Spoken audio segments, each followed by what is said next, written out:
I am sure, just like me, all of you dislike having milk every day.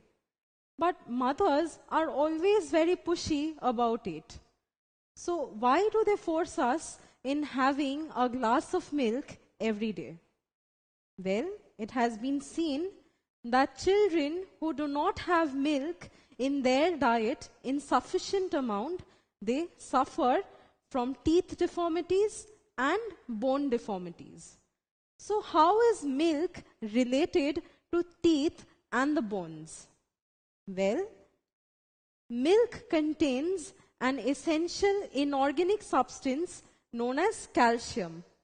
And this calcium is responsible for the formation of teeth and bones in the body.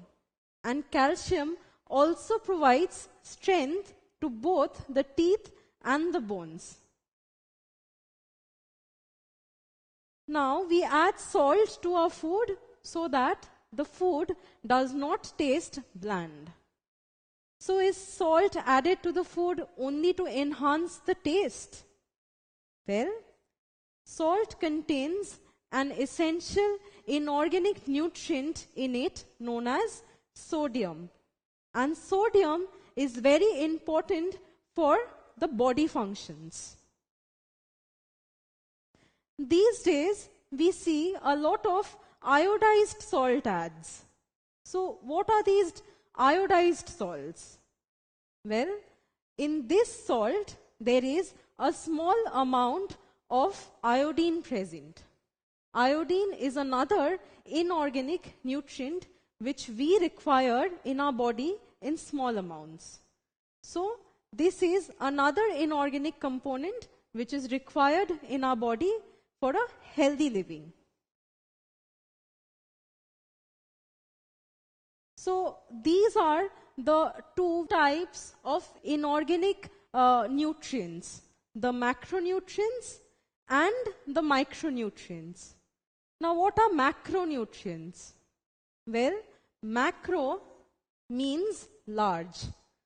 So, macronutrients like calcium and sodium are required by our body in large quantities. And micronutrients, micro, which means in small amount, these nutrients like iodine is required in our body in small amounts. So macronutrients and micronutrients together are known as minerals. And minerals are essential nutrients which we require in our body for a healthy body. Now, minerals are present in greater amount in vegetables, but are present in lesser amount in non-vegetarian food items like chicken and meat and fish. Now, why is it so? Well, this is because the minerals which are essential to our body are present in the soil.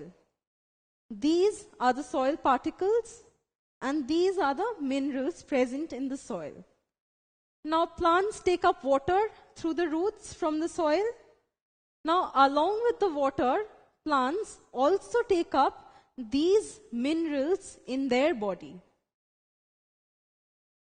So plants are the primary source of these minerals. So plants are eaten by herbivorous animals and insects, which are further eaten by carnivorous animals or insects. So with every successive animal in the food chain, there is progressive decrease in the amount of minerals. Plants are the major source of minerals. The herbivorous animals or insects will have minerals in their body, but in lesser amount. And the carnivorous animals will have even lesser amount of minerals in their body. So green leafy vegetables are the best source of minerals, but chicken and meat or fish, they have very less amount of minerals in them.